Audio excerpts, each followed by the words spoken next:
अल्लाह ही अल्लाह किया करो, दुख न किसी को दिया करो, जो दुनिया का मालिक है नाम उसी का लिया करो। तकमीली तलबीना, ताकत, सेहत और शिफा के लिए सुन्नत और तिब्बे नबवी का बेहतरीन नुस्खा। अपनी ताकत व सेहत को बढ़ाने और हमेशा बाकी रखने के लिए हर रोज सुबह नाश्ते में खुद भी इस्तेमाल करें और अपने घर वालों को भी इस्तेमाल कराएं। इसी तरह आप अपने इलाके में तकमीली तलबीना का बिजनेस करके हर महीने 15 से 25 हजार रुपए तक आसानी से कमा सकते हैं। मजीद जानकारी हासिल करने के लिए अभी कॉल करें 9890963757। Takmili food products private limited, Malegaon, India. Sunshine herbal मायूस शादीशुदा मर्दों के लिए जड़ी बूटियों से तैयार करदा असरदार दवा।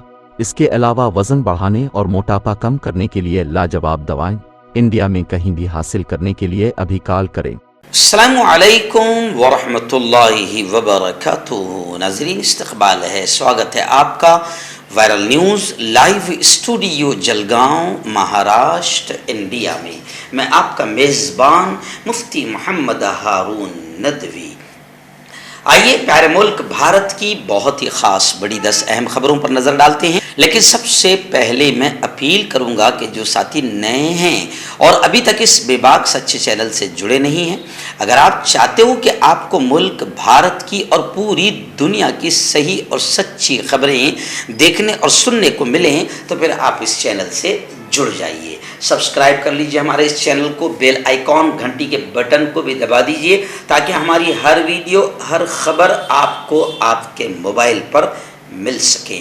और हाँ नाज़रीन, हम हर रोज़ एक अपील करते हैं कि प्लीज़, एक प्राइवेट चैनल है और चैनल चलाने के लिए पूरी एक टीम काम करती है, बड़ा रुपया पैसा खर्च होता है। अगर आप चाहते हो कि ऐसे चैनल जो जुल्म और जालिमों के खिलाफ बेबाक अंदाज में बोल रहे हैं, अगर आप चाहते हो कि ऐसे चैनल मजबूत हों, बाकी रहें, आगे बढ़ें, तो प्लीज़ आप चैनल की फाइनेंशियल हेल्प, माली ताउन, माली मदद ज़रूर कीजिए। स्क्रीन पर आप नज़र डालें, हमारे चैनल का बैंक अकाउंट नंबर भी दिया जाता है। और अगर आप ऑनलाइन पैसा भेजकर मदद करना चाहते हैं तो गूगल पे, फ़ोन पे और पेटीएम तीनों का एक ही नंबर है 9637541786। अल्लाह ने जो भी आपको ताकत दी है उस एतबार से आप चैनल की माली मदद ज़रूर कीजिए और हमारी इस ताकत को मजबूत कीजिए। नाज़रीन, आज इस वक्त मैं मुंबई में हूँ। आप जानते हैं कि कांग्रेस का सदारती इलेक्शन आज होने जा रहा है, जिसकी तैयारियाँ मुकम्मल हो चुकी है। मैं पीसीसी का नुमाइंदा हूँ और मेरी वोट है, जिसके लिए मैं मुंबई आया हूं और आज बज़रिए आवाज़ आप तक खबरें पहुंचाने की कोशिश कर रहा हूं। हमारी कोशिश होती है कि हम जहां भी रहे आपको मुल्की और आलमी हालात से बाखबर रखें। आइए इस वक्त पहली बड़ी खबर जो मेरी निगाहों के सामने आ रही है कि आज कांग्रेस का सदारती इलेक्शन है और तैयारियां तकरीबन मुकम्मल हो चुकी है। सुबह 10 बजे का वक्त दिया गया है। 10 बजे से 4 बजे के दरमियान वोटिंग होगी। आप जानते हैं कि 2 शख्सियात, मल्लिकार्जुन खड़गे और शशि थरूर, इन दोनों में मुकाबला होने जा रहा है। 9000 से जायद मंदुबीन वोट डालेंगे और ये भी आपको बता दूं कि 19 अक्टूबर को गिनती होगी। राहुल गांधी फिलहाल बेल्लारी में हैं और सोनिया गांधी दिल्ली में वोट देंगी। और आपको ये भी बता दूं कि जिस तरीके से भाजपा की जानिब से लगातार कांग्रेस पर यह इल्ज़ाम लगाया जाता है या गांधी परिवार पर यह इल्ज़ाम लगाया जाता है कि कांग्रेस को गांधी परिवार ने घेरवे रखा है और ये फैमिली की पार्टी है, घराने की पार्टी है, तो वहीं पर सोनिया गांधी ने सीधा बीजेपी को तमाशा मारते हुए, न सोनिया जी खड़ी है इस इलेक्शन में, न गांधी परिवार के किसी सदस्य का इसमें हिस्सा है, बल्कि सोनिया जी और पूरा गांधी परिवार साथ है। और इस वक्त मुल्क के सदारती इलेक्शन के लिए सिर्फ और सिर्फ 2 नाम है, मल्लिकार्जुन खड़गे और शशि थरूर। मैं आपको बता दूं कि कांग्रेस का आज ये सदारती इलेक्शन बड़े पैमाने पर होने जा रहा है और सबकी नजरें इस इलेक्शन पर टिकी है। नाज़रीन, इस वक्त रियासत उत्तर प्रदेश की मदारिस के सर्वे को लेकर बड़ी खबर आ रही है। आप जानते हैं कि योगी आदित्यनाथ ने बड़ी घटिया और नीच हरकत की। एक्चुअल में बीजेपी के पास में मुद्दे कुछ नहीं बचे। राम मंदिर को लेकर जितनी रोटियां खानी थी खा लिए, राम मंदिर और बाबरी मस्जिद का मुद्दा खत्म हो गया, तो अब किसी भी तरीके से अकलियत को, खासतौर से मुसलमानों को निशाना बनाकर वोट हासिल करना ये बीजेपी का मकसद है। जितनी तकसीम होती है उतना बीजेपी को फायदा होता है, जितना हिंदू मुस्लिम में नफरतें बढ़ाने के मुद्दे उछाले जाते हैं बीजेपी को सीधा फायदा हासिल होता है।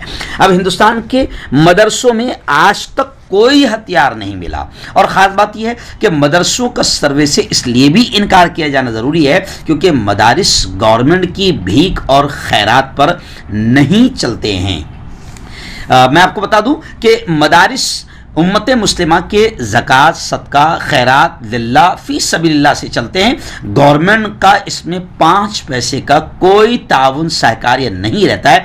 इसलिए सीधा सवाल अब लोग ये कर रहे हैं हुकूमत से कि जहां तुम्हारी ग्रांट जाती है, जहां तुम्हारा 100% पैसा जाता है, वहां का सर्वे करो कि वहां का क्या हाल है। इसलिए मैं आपको बता दूं कि इस वक्त समाजवादी पार्टी के रुकने पार्लियामेंट ST हसन ने कहा कि मदारिस की बदनामी एक एजेंडे का हिस्सा है, लेकिन हमारा सवाल यही है कि क्या आज तक हिंदुस्तान के किसी मदरसे में हथियार मिले हैं, जबकि हम प्रूफ के साथ ये कह सकते हैं कि कहां कहां हथियार मिले हैं। तो जिनका सर्वे होना चाहिए, जिन पर नजर रखी जानी चाहिए, वहां से नजरें हटी हुई है। आइए नाज़रीन, इस वक्त एक और बड़ी खबर फिलहाल मेरी निगाहों के सामने है निर्मला सीतारमण को लेकर। जी हाँ, आप जानते हैं कि अजीब लॉजिक मैडम इस्तेमाल कर रही है। एक तरफ रुपये ने गिरने की सारी हदें पार कर लिया है। आप जानते हैं कि भारत का रुपया गिरने में सारे रिकॉर्ड तोड़ चुका है, और मैडम कहती है रुपया कमजोर नहीं हुआ है भाइयों बहनों, यूं कहें कि डॉलर मजबूत हो रहा है। तो ये एक अजीब चीज है। मैं गुज़िश्ता कल से देख रहा हूं कि सोशल मीडिया पर इस जुमले को लेकर निर्मला सीतारमण का खूब मजाक बनाया जा रहा है। जी हाँ, मैं आपको बता दूं, इससे पहले मैंने कहा था कि रुपया इतना गिर चुका है जितना हमारे मुल्क का नेता गिर चुका है। आइए ना, इस वक्त दिल्ली फसाद को लेकर एक तहकीकाती रिपोर्ट आई है, दिल्ली फसाद 2020 तहकीकाती रिपोर्ट, और इस रिपोर्ट में साफ तौर से कमेटी ने यह कहा है कि अब एक ही रास्ता है मुल्क को बचाने का कि सरकार भाईचारा, मसावात, एकता, सद्भावना की फजा को हमवार करे। हम बार बार ये कहते चले आ रहे हैं, बल्कि मैं आपको बता दूं कि 2014 में जैसे ही बीजेपी मुल्क में आई, उसी वक्त से हमारे बुजुर्गों ने भाप लिया था कि अब नफरतों के सौदागर नफरतों का व्यापार तेज करेंगे, और हमारे बुजुर्गों ने कौमी यकजहती के नाम पर, सद्भावना के नाम पर, राष्ट्रीय एकता के नाम पर मुल्क में हिंदू मुस्लिम एकता के लिए कोशिशें शुरू कर दी थी। और आज फिर तहकीकाती रिपोर्ट जो दिल्ली फसाद की आई है, उसमें भी यह कहा गया है कि अब मुल्क को सिर्फ और सिर्फ भाईचारा, मसावात, एकता, सद्भावना ही बचा सकती है, क्योंकि इस वक्त मुल्क में नफरतों के बीज बोए जा रहे हैं। 2024 का इलेक्शन करीब है, और किसी भी लेवल पर हिंदू मुसलमानों को लड़वाने के लिए घटिया से घटिया हरकतें की जा सकती है, लेकिन इससे क्या होगा कि मुल्क में सिवाय तबाही के कुछ हाथ न आएगा। कांटेक्ट कीजिए डॉक्टर जावेद से, जो कि गुप्त रोग विशेषज्ञ हैं। इसके अलावा जोड़ों का दर्द, बवासीर, शुगर गारंटी से बिल्कुल ख़त्म, गैस, तेज़ाब, लिकोरिया, लीवर, किडनी, गुर्दे में पथरी। अगर आप देश विदेश में उनसे दवाई हासिल करना चाहते हैं, स्क्रीन पर दिए गए नंबर पर कांटेक्ट करें। हर्बल राइट लाया है आपके लिए मर्दाना कुव्वत का इलाज, वो भी जड़ी बूटियों द्वारा। इसके अलावा आपके जिस्म में किसी जगह पे दर्द हो, आप हमसे दवाइयाँ हासिल कर सकते हैं देश विदेश में। स्क्रीन पर दिए गए नंबर पर कॉन्टैक्ट करें। नाज़रीन, इस वक्त एक और बड़ी खबर आ रही है। रियासत उत्तर प्रदेश के शहर कानपुर का एक मशहूर जादूगर था OP शर्मा, गुज़िश्ता कल इंतकाल कर गया, निधन हो गया। मशहूर जादूगर OP शर्मा, जिसने अपनी जिंदगी में 34,000 से जायद शो किए थे।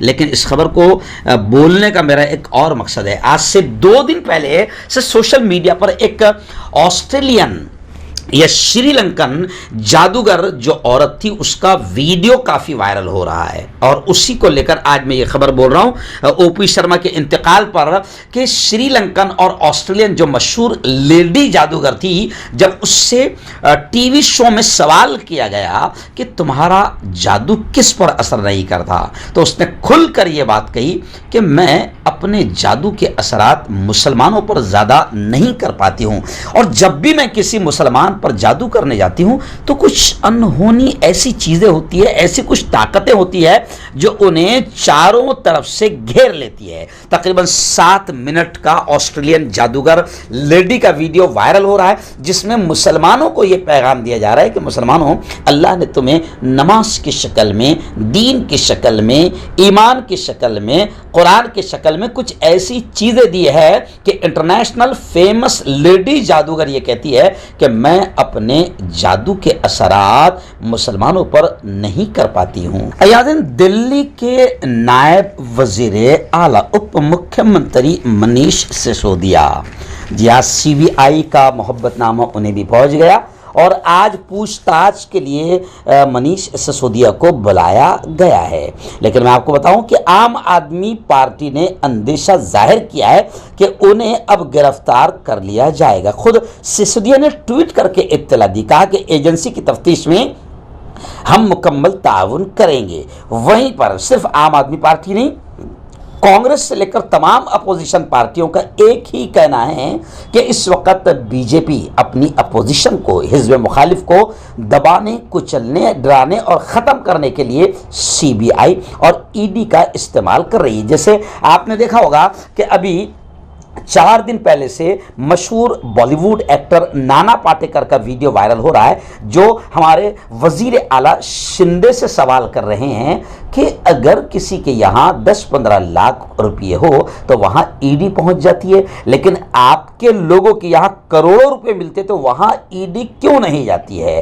तो सीधा सीधा अपोजिशन का ये कहना है कि तमाम सरकारी आला अधिकारियों और डिपार्टमेंट का इस्तेमाल बीजेपी अपने हिज़्ब मुखालिफ को दबाने और कुचलने के लिए इस्तेमाल कर रही है। इससे पहले एक ऑडियो काफी वायरल हुआ था कि किसी को ईडी का फोन गया, उसने कहा कि हम ईडी ऑफिस से बोल रहे हैं, तो सामने वाले ने कहा कि साहब मैं तो परसों ही बीजेपी में प्रवेश कर चुका हूं। तो फौरन ईडी का ऑफिसर कहता है अच्छा गलती हो गई है। ये ऑडियो वायरल करने का मकसद भी ये है कि बीजेपी की हकीकत लोग जान चुके हैं कि बीजेपी अपनी अपोजिशन को दबाने के लिए तमाम सरकारी इदारों का नाजायज तरीके से इस्तेमाल कर रही है।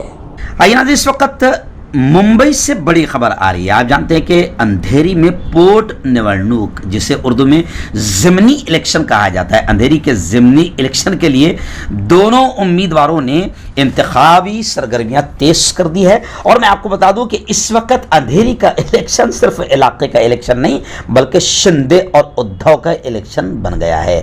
यानी महाविकास अघाड़ी के लीडरों की मीटिंग हुई, बीजेपी ने भी शिवसेना शिंदे ग्रुप के लीडरान के साथ मीटिंग ली और अब इस इलेक्शन को, अंधेरी के ज़िमनी इलेक्शन को लेकर बड़ी तैयारियां तेज हो गई है। शरद पवार और राज ठाकरे ने भी इसको लेकर अपील की है। बीजेपी के 10 वार्डों के लिए 10 अराकीन असेंबली मुकर्रर किए जा रहे हैं। बीजेपी उम्मीदवार का नाम वापस लिया जाए, ऐसा राज ठाकरे ने भी अपील की है। नाज़रीन, आइए ऐसी ही एक और खबर मुंबई की सियासी हलचल को लेकर आ रही है। जी हाँ, आप जानते हैं कि दोनों ग्रुप का नाम भी बदल गया और निशान भी बदल गया, लेकिन शिवसेना को जो निशान मिला है, उद्धव जी ठाकरे को जो निशान मिला है मशाल, इसको लेकर इससे पहले उद्धव जी ने भी, संजय राउत ने भी और तमाम लोगों ने यह बयान दिया है कि नया नाम और निशान शिवसैनिकों में जोश भर देगा। मुंबई की एक्स मेयर किशोरी का भी बड़ा बयान इसी को लेकर आया है। अंधेरी मशरिक की असेंबली सीट के लिए ज़िमनी इलेक्शन को लेकर भी उन्होंने कहा है कि ये तो हम जीतेंगे, सभी शिवसैनिक उद्धव और आदित्य ठाकरे के साथ है। लेकिन खैर चलिए, आइए एक चीज जो सोशल मीडिया पर काफी वायरल हो रही है। आपको याद होगा कि जैसे योगी आदित्यनाथ ने घटिया हरकत करते हुए इलाहाबाद का नाम प्रयागराज कर दिया और बीजेपी के पास या योगी के पास नाम बदलने के अलावा कोई दूसरा विकास है नहीं, तो वैसे ही महाराष्ट्र का तारीखी कदीम शहर औरंगाबाद, इसके नाम को बदलने को लेकर बाकायदा शिवसेना ने होड़ दिखाई थी और जैसे ही शिंदे ग्रुप गालिब आया तो औरंगाबाद के नाम बदलने का ऐलान कर दिया। लेकिन आप देखें कि जैसे ही शिंदे ने औरंगाबाद के नाम बदलने का ऐलान किया, खुदा ने कुछ ऐसा माहौल बना दिया कि जो नाम बदलने चले थे औरंगाबाद का, उनका नाम भी बदल गया और उनका निशान भी बदल गया। आइए नाज़रीन, ऐसी एक बड़ी खबर इस वक्त मेरे निगाहों के सामने आ रही है कि अमरीकी अखबार का एक इश्तिहार है जिसको लेकर विवाद हो गया, तनाज़ा खड़ा हो गया, जिसमें हमारे वजीर खजाना निर्मला सीतारमन इनके साथ साथ 11 शख्सियात को वांटेड करार दिया गया। अब मशहूर अमरीकी अखबार वॉल स्ट्रीट जर्नल में शाये एक इश्तिहार में हिंदुस्तान की वजीर खजाना निर्मला सीतारमन और दीगर कई अहम शख्सियात को वांटेड करार दिया गया। इस इश्तिहार में हिंदुस्तान को सरमायाकारी के लिए गैर महफूज मुल्क भी करार दिया गया और सरमायाकारों से कहा गया है कि वो हिंदुस्तान से दूर रहे। यानी आप समझ सकते हैं, इतने अच्छे दिन मोदी जी ने इस मुल्क के ला दिए है कि कोई यहां आकर बिजनेस करने को, कोई कंपनी खोलने को भी तैयार नहीं। और अमरीकी मशहूर अखबार में यह कहा जा रहा है, सरमायादारों से यह अपील की जा रही है कि हिंदुस्तान में कारोबार करने से अपने आप को बचाए और हमारे मुल्क की वजीर खजाना निर्मला सीतारमन को वांटेड शख्सियात में करार दिया जा रहा है। तो आप समझ सकते हैं कि भारत के कितने अच्छे दिन मोदी जी ने लाए हैं। आइए नाज़रीन, किसानों को लेकर एक बड़ी खबर आ रही है। आप जानते हैं कि किसान, इस मुल्क का किसान जिसे अन्नदाता कहा जाता है, 1 साल तक दिल्ली में और मुल्क के अलग अलग इलाकों में 1 साल तक वो आंदोलन पर बैठा। 700 किसान शहीद हुए मगर नरेंद्र मोदी को रहम नहीं आया। आखिर यूपी का इलेक्शन आया जिसकी वजह से फिर नरेंद्र मोदी को और बीजेपी को किसानों को लॉलीपॉप देना पड़ा और वो लॉलीपॉप इतना सुनहरा और सुंदर था कि आखिर किसानों ने अपना आंदोलन खत्म कर दिया। उस वक्त भी मैंने कहा था और किसानों के आंदोलन में दिल्ली जाकर मैं खुद एक दिन शरीक रहा था। उस वक्त भी मैंने ये कहा था कि तुम्हें लॉलीपॉप दिया जाएगा मगर उठना मत। आखिर किसान भाई उठ गए और फिर यूपी का इलेक्शन बीजेपी जीत गई और अपने वादों से मुकर गई। मगर फिर अभी बड़ी खबर आ रही है कि किसानों के नाराजगी दोबारा एहतजाज की तैयारियां शुरू कर रही है। और एक खबर इस वक्त भी निगाहों के सामने आई है कि आज किसानों के खाते में 16,000 करोड़ रुपए मुंतकिल किए जाएंगे, ऐसा किसान योजना के तहत नरेंद्र मोदी ने ऐलान किया है। लेकिन किसान सोशल मीडिया पर, लोग व्हाट्सएप पर, खासतौर से लोग वायरल कर रहे हैं कि ये मोदी जी का वादा है। उन्हें खुद याद नहीं आता है कि उन्होंने कब सच बोला था। दाद खाज खुजली का जल्द से इलाज डॉक्टर शेख नाजिम से कांटेक्ट कीजिए 8983547069 पर। जोड़ों का दर्द, पाइल्स, बवासीर, एसिडिटी, वजन का कम करना, गुर्दों और मसानों की पथरी, गुप्त रोग, बालों का झड़ना और सफेद होना, इन तमाम बीमारियों के इलाज के लिए हिंदुस्तान आयुर्वेदिक सेंटर जलगांव। जोड़ों की पुरानी से पुरानी लाइलाज तकलीफ जैसे घुटनों का दर्द, पीठ और कमर का दर्द, कंधे, गर्दन और पैरों में दर्द के लिए संधि प्लस। क्यों होता है जोड़ों में दर्द? क्यों रहती है जोड़ों में जकड़न? क्यों हो जाती है जोड़ों में सूजन? क्यों बन जाती है जोड़ों में गांठ? क्यों थम सी जाती है जिंदगी? जोड़ों की पुरानी से पुरानी लाइलाज तकलीफ जैसे घुटनों का दर्द, पीठ और कमर का दर्द, कंधे, गर्दन और पैरों में दर्द के लिए संधि प्लस प्लस एक संजीवनी बूटी की तरह है, या यूं कहे कि एक स्थायी इलाज साबित हो चुका है। लाखों लोग इसे अपना चुके हैं और दर्द पर विजय प्राप्त कर चुके हैं। जब हम नियमित रूप से संधि प्लस प्लस से मालिश करते हैं तो त्वचा इसे तुरंत ऑब्जर्व करके जोड़ों के सूक्ष्मतम अवस्था में पहुंचा देती है, जिससे जोड़ों में ब्लड का सर्कुलेशन बढ़ जाता है और जोड़ों के मांसपेशियों में मजबूती आती है। आंतरिक सूजन समाप्त हो जाती है, जिससे दर्द में आराम तो मिलता ही है, साथ ही साथ जोड़ों में नई शक्ति भी आती है। हमारे ये प्रोडक्ट ना कि किसी बाजार में मिलता है और ना ही मेडिकल शॉप पे, इसलिए इसे पाने के लिए अभी स्क्रीन के नंबरों पे कॉल करें और ऑर्डर करें।